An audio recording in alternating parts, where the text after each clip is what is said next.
욥기 41장.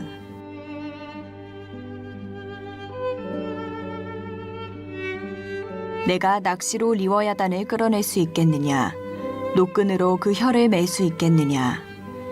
너는 밧줄로 그 코를 꿰 수 있겠느냐? 갈고리로 그 아가미를 꿰 수 있겠느냐? 그것이 어찌 내게 계속하여 간청하겠느냐? 부드럽게 내게 말하겠느냐? 어찌 그것이 너와 계약을 맺고 너는 그를 영원히 종으로 삼겠느냐? 내가 어찌 그것을 새를 가지고 놀듯 하겠으며 내 여종들을 위하여 그것을 메어두겠느냐? 어찌 장사꾼들이 그것을 놓고 거래하겠으며 상인들이 그것을 나누어 가지겠느냐? 내가 능히 많은 창으로 그 가죽을 찌르거나 작사를 그 머리에 꽂을 수 있겠느냐? 내 손을 그것에게 얹어보라. 다시는 싸울 생각을 못하리라. 참으로 잡으려는 그의 희망은 헛된 것이니라. 그것의 모습을 보기만 해도 그는 기가 꺾이리라. 아무도 그것을 격동시킬 만큼 담대하지 못하거든 누가 내게 감히 대항할 수 있겠느냐?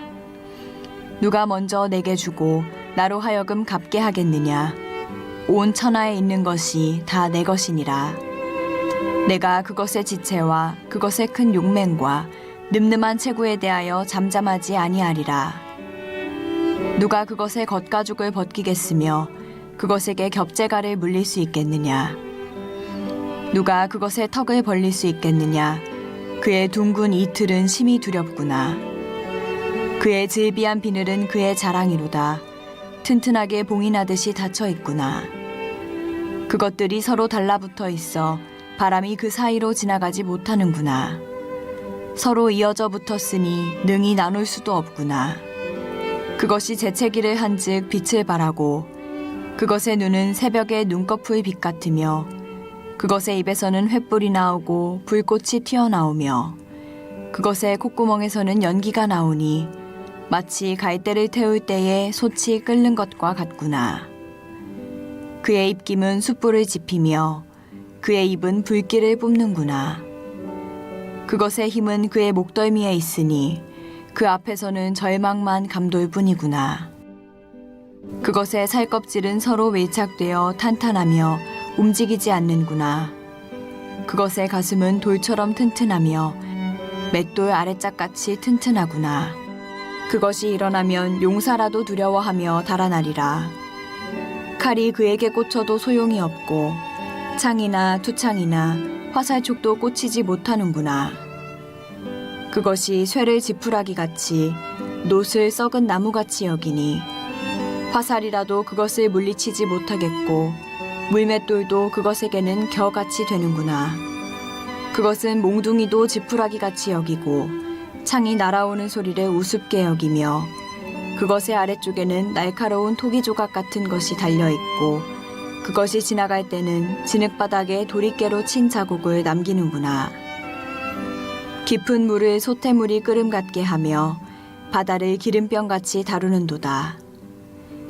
그것의 뒤에서 빛나는 물줄기가 나오니 그는 깊은 바다를 백발로 만드는구나. 세상에는 그것과 비할 것이 없으니 그것은 두려움이 없는 것으로 지음받았구나.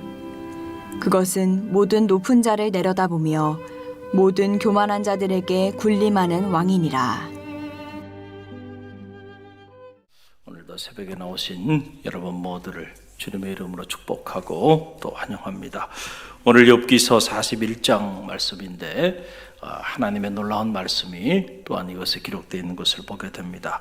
바다 짐승 리오야단을 예를 드시면서 주님께서 우리 가운데 계속해서 말씀하고 계신 것을 보게 되는데 이 리오야단의 정체가 뭘까? 이 창조과학회 사람들은 리오야단을 일종의 당시에 생존했던 일종의 파충류과의 공룡으로 이렇게 표현하기도 하는데 성서적으로 보면 개역 성경에는 이 리오야단을 해수 바다의 금수로 보는 건데 악어로 이렇게 표현하기도 한 것을 보게 되는데 영적으로 보면 리오야단은 혼돈과 허무 그리고 암흑과 악을 상징하는 가장 부정적이고 파괴적인 세력의 대명사로 이렇게 우리가 보는 것이 정확한 해석이라고 생각이 듭니다. 내가 이 리오 야단을 감당할 수 있겠는가? 이 세상의 혼돈과 허무와 두려움과 공포와 그리고 이 흑암과 악을 내가 다스릴 수 있겠느냐? 내가 감히 통제할 수 있겠느냐? 라고 하는 그런 의미인 것이죠. 그래서 7절로 11절 말씀 보게 되면 7절로 11절 우리 일부분만 리오야단에 관한 말씀 함께 읽어봅니다. 내가 능히 많은 창으로 그 가죽을 찌르거나 작사를 그 머리에 꽂을 수 있겠느냐? 내 손을 그것에게 얹어보라. 다시는 싸울 생각을 못하리라. 참으로 잡으려는 그의 희망은 헛된 것이니라. 그것의 모습을 보기만 해도 그는 기가 꺾이리라. 아무도 그것을 격동시킬 만큼 담대하지 못하거든 누가 내게 감히 대항할 수 있겠느냐? 누가 먼저 내게 주고 나로 하여금 갚게 하겠느냐? 온 천하에 있는 것이 다 내 것이니라. 아멘. 리오야단에 대한 얘기를 하면서 과연 이 리오야단을 너희 중에 누가 감당할 수 있겠느냐라고 하는 얘기예요. 그러나 이런 리오야단도 통제하고 이런 리오야단도 만드신 분이 누구냐? 하나님이시다라고 하는 거예요. 그러면서 하신 말씀이 누군가 너희들 중에서 내게 구워주고 그리고 다시 그것을 갚을 사람이 있겠느냐? 말도 되지 않는 얘기하지 말아라 라고 하는 거예요. 모든 것이 다 누구의 것이라는 거예요. 내 것이니라. 그러니까 우리가 하나님의 것을 가지고 우리가 내 것인 것이라고 생각을 하고 내가 하나님 앞에 구워준다고 생각하고 내가 하나님 앞에 드린다고 생각하고 사실 이것 자체가 교만인 거죠. 내가 내 것을 드리는 것이 아니고 모든 것은 하나님의 것이고 하나님이 일정 기간 내게 잠시 맡겨준 그것을 내가 하나님의 뜻을 위하여 잠시 사용하고 있을 뿐이죠. 할렐루야. 종이 주인이 맡겨놓은 것을 주인에게 드리면서 내 것을 드린다고 생각하면 그 얼마나 악한 종이에요. 그러니까 너희가 지금 소유하고 있는 이 모든 것조차도 사실은 너희 것이 아니고 누구의 것이에요? 내 것이다 라고 하는 얘기를 하시면서 특별히 리오야단, 혼돈과 허무와 흑암과 악을 상징하는 이 해수, 이 리오야단을 너희가 통제할 수 있겠느냐? 말도 되지 않는 이야기다. 여러분이 여러분의 노력으로 악과의 영적 전쟁에서 승리할 수 있겠습니까? 여러분, 그것 자체가 얼마나 교만합니까? 절대로 여러분을 이길 수가 없어요. 여러분을 무시해서가 아니에요. 그래서 우리는 기도하는 거예요. 하나님의 도우심이 필요합니다. 할렐루야. 어둠을 제거하기 위해서는 빛이 필요한데 우리 자신이 빛이 아니라니까요. 아무리 여러분이 몸부림치고 경건한 삶을 살라고 노력한다 하더라도요. 여러분 죄송하지만 여러분을 무시해서가 아니고 여러분의 그 노력과 여러분의 그 애씀 그것만 가지고는요. 빛 한 줄기도 만들 수 없어요. 어둠을 다스리는 건 고사하고요. 어둠을 여러분들이 헤쳐나갈 길도 없다라고 하는 사실이죠. 빛이신 하나님만이 어둠을 제거할 수 있는 분임을 믿으시길 바랍니다. 그런데 우리가 어둠을 어떻게 통제해 보겠다고 우리가 어둠의 문제 어떻게 해결해 보겠다고 그렇게 몸부림치며 사니 얼마나 어리석은 인생이 있겠는가. 빛 대신 하나님께서 우리 가운데 빛을 조명해 주실 때 우리는 단지 그 빛을 받아 빛을 바라는 그런 빛의 자녀로 살아갈 뿐이에요. 그래서 그분이 빛을 비춰줄 때 비로소 우리를 통하여 빛이 반사돼서 우리 안에 있는 모든 어둠들이 사라지게 되는 거죠. 그분이 우리에게 빛을 비춰주지 않는다고 한다면 우리의 삶은 여전히 어둠 가운데 있을 수밖에 없다라고 하는 그런 사실인 것이죠.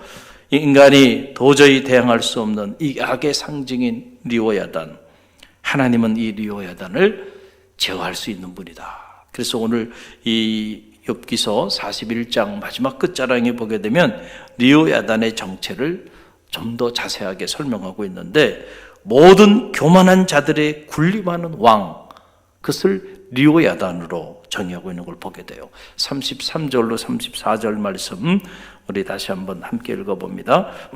세상에는 그것과 비할 것이 없으니 그것은 두려움이 없는 것으로 지음받았구나. 그것은 모든 높은 자를 내려다보며 모든 교만한 자들에게 군림하는 왕이라 그랬어요. 여기서 이 그것이라고 하는 것은 리오야단을 말하는데, 이 리오야단의 정체는 두려움을 모르는 존재다. 두려움을 모르는 존재. 여러분, 우리는 두려움 가운데 살아가요. 언제나 우리 내면에 일어나고 있는 크고 작은 두려움 때문에 우리는 늘 번민하고 고민하고 있는 거예요. 우리 자녀의 미래는 어떻게 될까? 가정의 미래는 어떻게 될까? 또 내 인생은 어떻게 될까? 우리 사업은 어떻게 될까? 직장 생활을 하고 있긴 한데 과연 진급은 할 수 있을까? 이런저런 그 두려움이, 크고 작은 두려움이 우리 안에서 떠나지 않고 계속해서 일어나고 있어요. 그래서 우리는 늘 두려움과 함께 살아가는 존재. 성서에 보게 되면 끊임없이 두려워하지 말라. 내가 너와 함께 함이라. 놀라지 말라. 나는 내 하나님이 됨이라. 할렐루야. 이 두려워하지 말라고 하는 말씀을 얼마나 많이 선포하고 있는지 몰라요. 믿음 안에서, 즉 하나님 안에서, 하나님 안에서는요 두려움을 내어쫓을 수가 있어요. 근데 우리 힘으로 내어쫓는 게 아니고 하나님 안에서. 그래서 다윗이 골리앗 앞에 물맷돌 몇 개를 가지고 그렇게 블레셋의 최고의 장수인 골리앗 앞에 담대히 두려움 없이 나갈 수 있었던 것은 In God, with God, through God. 하나님 안에서, 하나님과 함께, 하나님을 통하여 하나님의 이름으로 나가니까 두려움이 사라진 거예요. 할렐루야. 그러니까 우리 스스로는요, 우리는 끊임없이 두려움 가운데 살아가는 존재예요. 헤어나올 길이 없어요, 이 두려움으로부터. 그런데 우리가 하나님 안에 거하게 되면 그분이 우리에게 두려움이 없는 삶을 허락하여 주신다라고 하는 거죠. 리오야단이라는 것은 두려움이 없는 그런 존재로 창조됐는데, 그 실체를 들여다보니까 모든 높은 자를 내려다보며 모든 교만한 자들에게 군림하는 왕이다. 그러니까 교만한 자들 중에서 최고의 교만한 자가 누구예요? 리오야단이래요. 그 교만한 자들을 군림하는 왕이니까. 자, 그러니까 이게 악의 상징이란 말이죠. 이런 악한 리오야단을 네가 통제할 수 있겠느냐? 한번 맞서 보겠느냐? 내 대신? 네가 나에게 지금 계속해서 왜 나에게 이런 고난이 있냐고 막 얘기해 달라고, 어떻게 이런 안타까운 재앙이 나에게 내려지게 되었느냐고 그렇게 탄식하며 그렇게 묻고 있는데, 지금 그것을 나에게 네가 물을 수 있는 그런 자격이 너에게 있느냐라고 하는 그런 이야기예요. 여러분, 어느 시골 교회 이야기입니다. 어느 시골 교회에서 목사님이 목회를 하는데, 우리 교회는 뭐 그런 분이 없지만 어느 성도님 한 분이 너무너무 힘들게 하는 거예요. 그래서 기도하다가 도저히 목사님이 안 되겠다 싶어서 지혜를 낸 거예요. 그래서 그 교인한테 당신이 기도원에 올라간다고 얘기하고, 그리고 일주일 동안 사역을 좀 내 대신 좀 맡아서 교회를 좀 돌봐달라고. 그랬더니 이 교인이 너무 좋아하는 거예요. 그래서 다 맡기고 매일 새벽 기도도 섬겨야 되고, 수요일 날, 금요일 날, 주일, 그리고 신방도 해야 되고, 사람 찾아오면 상담도 해야 되고, 그냥 일주일 동안 모든 걸 다 맡기고 그리고 기도원에 올라갔어요. 어떻게 됐을까요? 이분이 처음에는 그 첫날 새벽 기도를 이렇게 딱 인도했는데 첫날은 좋았다는 거예요. 그런데 두 번째 또 새벽 기도를 인도하려고 하는데 똑같은 사람을 앉혀놓고 계속 설교를 하려고 하니까 이게 생각만큼 앉아서 들을 때는 뭐 설교 내가 목사님보다 더 잘할 수 있으리라 생각을 했었던 거예요, 이분이. 그래서 목사님 뭐 설교를 잘하니 못하니 뭐 하나부터 열까지 계속 그런 얘기하다가 본인이 막상 하려고 하니까 말이죠. 잠이 오지 않더래. 잠이 오지 않대. 그리고 설교를 조금 이상하게 하니까 교인들의 얼굴빛이 쳐다보는데 그냥 그 눈빛이, 눈초리가 무섭더라는 거예요. 그 단에 서는 게 무섭더래. 단에 서는 게 무섭더래. 그래 일주일을 지옥처럼 보내고요. 목사님이 오셨어요. 그 목사님을 보니까 목사님의 얼굴이 하나님의 얼굴처럼 보이더라는 거예요. 할렐루야.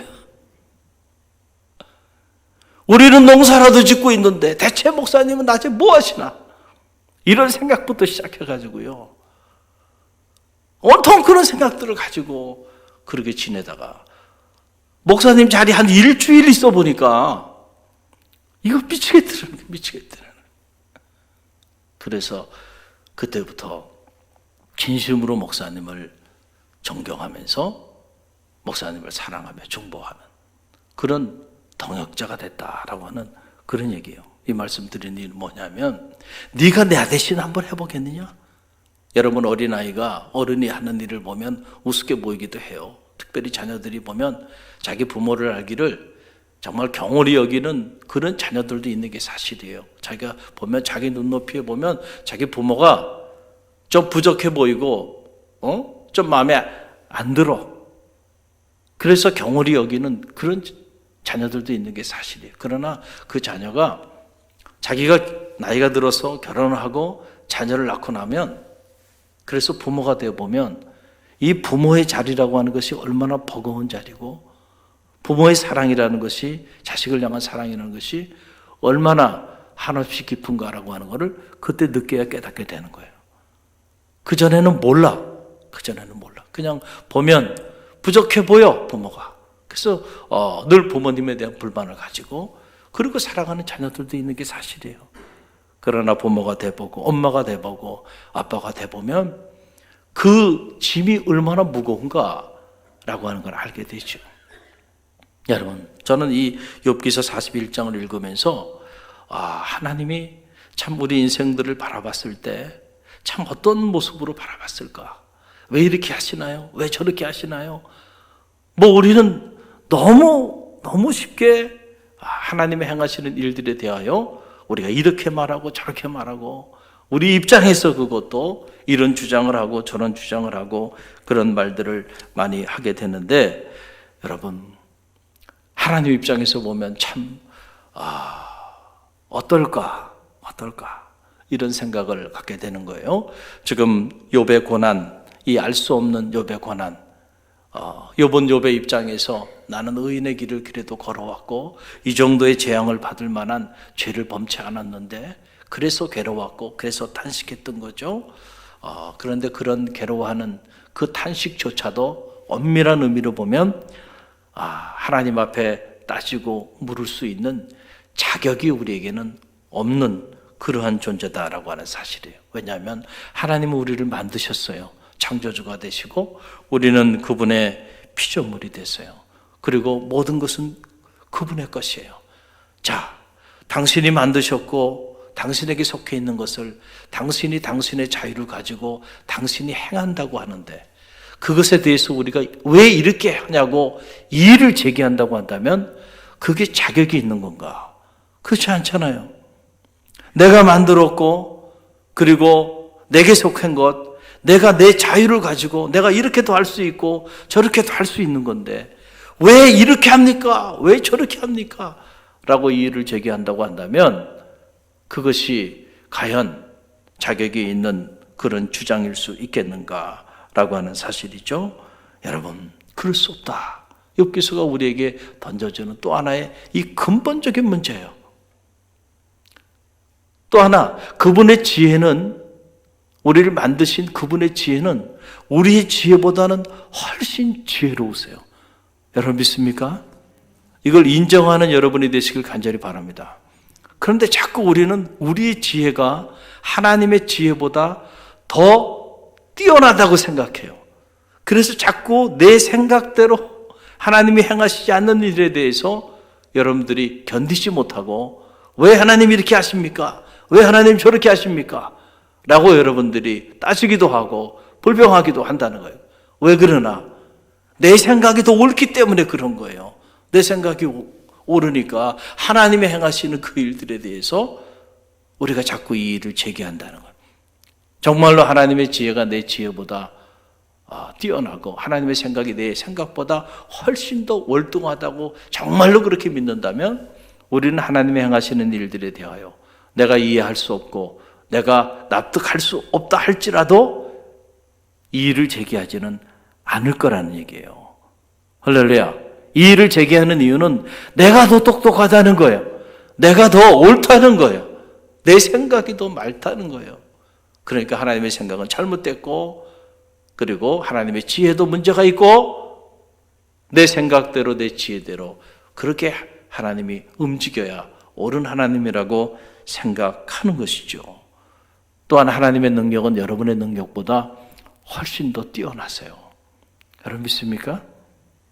그 믿음이 여러분 가운데 있기를 간절히 바랍니다. 그렇다면 우리는 그저 그분의 행하시는 일들을 인정하고 믿음으로 받아들일 뿐입니다. 설사 그것이 이해될 수 없는 그런 상황이라 할지라도 이 일을 제기하지 않는 거예요. 여기 이 일을 제기하는 그것이 곧 교만한 행위가 될 수 있다라고 하는 그런 사실이죠. 그래서 이 욥기서는 아주 근본적인 그 믿음의 본질을 파헤쳐주는 그런 놀라운 말씀의 책이 아닐 수가 없는 겁니다. 우리는 믿음을 얘기하면서 이 정도까지는 믿음이고 이 정도부터는 그때는 믿음이 아니에요. 내 생각대로 또 내 지혜대로 내 경험대로 판단하고 살아요. 여기까지는 제가 믿음의 영역으로 인정하고 받아들이지만 그러나 이 단계부터는 아닙니다. 이거는 너무하신 겁니다. 어떻게 이럴 수 있습니까? 충분히 그럴 수 있죠. 여러분이 욥의 상황이라고 한다면 어떻게 반응했을까요? 아마 하나님을 저주했을 거예요. 욥은 그렇게까지는 나가지 않았잖아요. 그런데 욥은 사실은 우리가 입장에서 본다면 우리는 욥만큼도 못해요. 전 재산을 잃어버리고 7남 3녀 다 죽어 넘어가고 아내도 저주하고 떠나고 몸은 질병에 걸려 있고요. 자, 우리가 믿음의 길을 걸어가다가 정말 상상하고 싶지도 않은데 이런 고난의 자리에 자리하게 된다면 여러분 그때도 하나님이라는 이 단어를 여러분의 입에 담을 수 있겠는가? 교회라고 하는 이 단어를 여러분의 입에 담을 수 있겠는가? 목사님이라고 하는 이 호칭을 여러분의 입에 담을 수 있겠는가? 성도라고 하는 그 이름을 여러분 입에 담을 수 있겠는가? 아마 그 정도 되면 여러분 지금 제가 호칭했던 이 모든 단어들을 다 저주할 거예요. 그렇지 않겠어요? 우리는 조금만 힘들고 어려워도 언제 그랬냐는 듯이 금방 불평하고 원망하고 그러고 나가는데 과연 그것이 믿음이었는가? 뭐에 대한 믿음이었는가? 과연 정말 피조물인 우리가 창조주인 하나님에 대하여 믿는 믿음이 그것인가? 라고 하는 그런 근본적인 물음을 우리에게 던져주는 거예요. 홍해 앞에 자리해도요 불평하지 않기를 간절히 바랍니다. 하나님은 여러분보다 지혜가 뛰어나세요. 하나님은 여러분보다 생각이 더 월등해요. 하늘이 땅보다 높음처럼. 아니 하나님 왜 우리를 출애굽시켜 놓고 이 홍해 앞에 끌고 와가지고 뒤에는 애국 군대 쫓아오게 하고 앞으로 갈 수도 없고 뒤로 후퇴할 수도 없고 여기서 이렇게 다 죽게 만들어 놨습니까? 어떻게 보면 합당한 불평이죠. 납득이 갈 만한 원망이에요. 모세도 나쁜 사람이야. 하나님도 나쁜 사람이야. 우리를 이 광야에서 죽게 하기 위해서 애굽에 매장지가 없어가지고 우리를 여기 끌고 나와가지고 이 고생을 시키느냐. 이거는 믿음이 있는 게 아니에요. 이건 믿음의 모습이 아니란 말이죠. 정말로 하나님에 대한 믿음이 있다고 한다면 이해가 되지 않아도요. 그 상황에 봉착했다 할지라도요. 뭔가 하나님의 생각이 있으시겠지. 할렐루야. 뭔가 우리는 도저히 이해할 수 없지만 하나님의 뭔가 우리의 생각을 넘어서는 그런 하나님의 남다른 지혜가 있겠지. 이걸 받아들이는 게 바로 믿음이에요. 그 하나님이 행하시는 그 일을 우리는 섭리라고 말해요. 근데 그 섭리는 우리의 생각의 범주 안에서 다 일어나지 않아요. 대부분의 많은 경우 우리를 통하여 일하시는 하나님의 섭리는 우리의 생각을 넘어서, 환경을 넘어서, 우리의 경험을 넘어서 일하고 계시다는 사실을 꼭 기억하시길 바랍니다. 그걸 받아들이는 것이 믿음이에요. 그래서 믿음은 아무나 가질 수 있는 게 아니에요. 그래서 우리에게 필요한 것은 겨자씨만한 믿음이라도 필요한 거예요. 그 겨자씨만한 그 믿음을 가질 때 오늘도 산을 옮긴다는 거죠. 할렐루야. 그러니까 우리에게 필요한 것은 사실은 믿음이에요. 이 세대의 믿음을 보겠느냐? 주님은 내가 언제까지 너희와 함께하리요? 이 믿음이 없는 세대요. 저는 말하기는 우리 가운데 정말 하나님이 우리 가운데 요구하시는 믿음, 주님이 우리 가운데 요구하시는 그 믿음, 그 진짜 믿음이 겨자씨만큼이라도 살아서 작동하게 되는 그런 은혜가 있기를 간절히 바랍니다. 그 믿음으로 기도하세요. 할렐루야. 그 믿음으로 섬기세요. 그 믿음으로 예배하세요. 그럴 때 믿음대로 오늘도 홍해는 갈라지고 여리고 성도 무너지는 그런 축복의 새벽이 될 줄로 믿습니다. 오늘 주신 말씀 붙잡고 우리가 믿음으로 기도하며